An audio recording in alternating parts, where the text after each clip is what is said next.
శ్రీగురు గణేష్ మేధాదక్షిణామూర్తి సహిత శ్రీ బాలా త్రిపురసుందరై నమః. సనాతనం ప్రేక్షకులకు శుభోదయం. గురువు యొక్క రాశి మార్పు మీనరాశి వారికి ఎటువంటి ఫలితాలను కలగజేయబోతోందో ఈ వీడియోలో మీ అందరికీ కూడా తెలియజేస్తాను.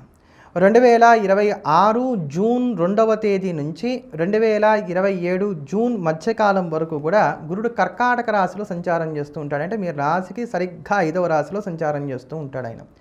గురువుకి సంవత్సరం అతిచారం ఉన్నటువంటి కారణం చేత 31 అక్టోబర్ 2026 నుండి 24 జనవరి 2027 వరకు కూడా ఈయన కొద్ది కాలం పాటు సింహరాశిలోకి వచ్చి మళ్ళీ తిరిగి వెనక్కి వెళ్ళి కర్కాటకంలోనే సంచారం చేస్తాడు. అతిచారం వచ్చినప్పుడు మళ్ళీ దాని ఫలితాలు తెలియజేసేటువంటి ప్రయత్నం చేస్తాను.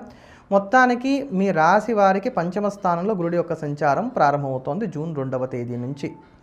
అయితే ఇన్నాళ్ళు కూడా చతుర్థంలో గురుడి యొక్క సంచారం ఉన్నటువంటి కారణం చేత ఎన్నో ఇబ్బందులు పడ్డారు మీనరాశి వారు.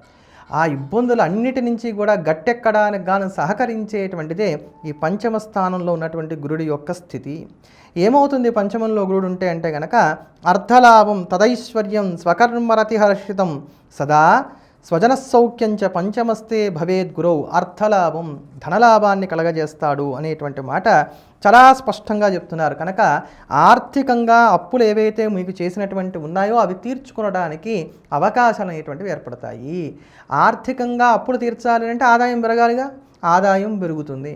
లేదు మాకు ఉద్యోగమే లేదండి, ఉద్యోగం వస్తుంది.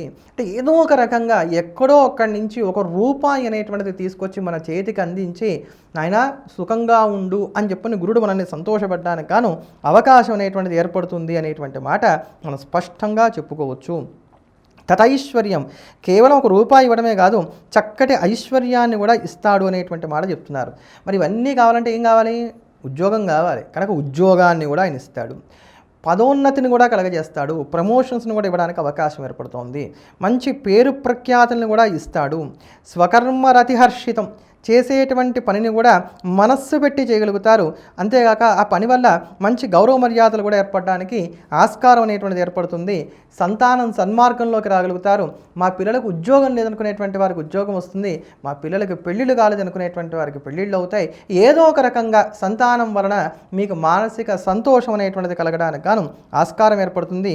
ఇంటికి పచ్చని తోరణాలు అనేటువంటివి అలంకరింపబడతాయి. ఇంట్లో మంగళవాద్యాలు మోగుతాయి. శుభకార్యాలు జరుగుతాయి. కార్యానుకూలత అనేటువంటిది ఉంటుంది. కోర్టు కేసుల్లో గెలవడానికి గాను ఆస్కారం అనేటువంటిది ఏర్పడుతుంది. మంచి అభివృద్ధి అనేటువంటిది ఏర్పడుతుంది. మంచి వారితో పరిచయాలు ఏర్పడతాయి. మంచి హోదాలో ఉండేటువంటి వారితో పరిచయాలు ఏర్పడతాయి. ఈ పరిచయాలన్నీ కూడా లాభించడానికి ఆస్కారం ఏర్పడుతుంది. మంత్రస్థానమైనటువంటి పంచమంలోకి గురుడు ప్రవేశిస్తున్నటువంటి కారణం చేత వ్రతాలు, నోములు, పూజలు, దీక్షలు, మంత్రానుష్ఠానాలు ఇవన్నీ కూడా మనసు పెట్టి చేయగలుగుతారు. భగవంతుడి యొక్క అనుగ్రహం అనేటువంటిది మీకు కలగడానికి గాను ఆస్కారం ఏర్పడుతుంది. ఇతరులకు సహాయం చేస్తారు. ఇతరుల నుంచి కూడా సహాయాన్ని పొందగలుగుతారు. బంధుమిత్రులతో కలిసి ఆనందంగా కాలక్షేపం చేయగలుగుతారు. అధికారంలో హోదాలో ఉండేటువంటి వారి యొక్క సహచర్యం అనేటువంటిది మీకు ఏర్పడడానికి కూడా ఆస్కారం అనేటువంటిది ఏర్పడుతోంది. ఇప్పుడు చెప్పండి, ఎన్నో కష్టాలు పెట్టేశాడు, మా గురుబలం లేదు పోయిన సంవత్సరం అంతా అనుకున్నాడు.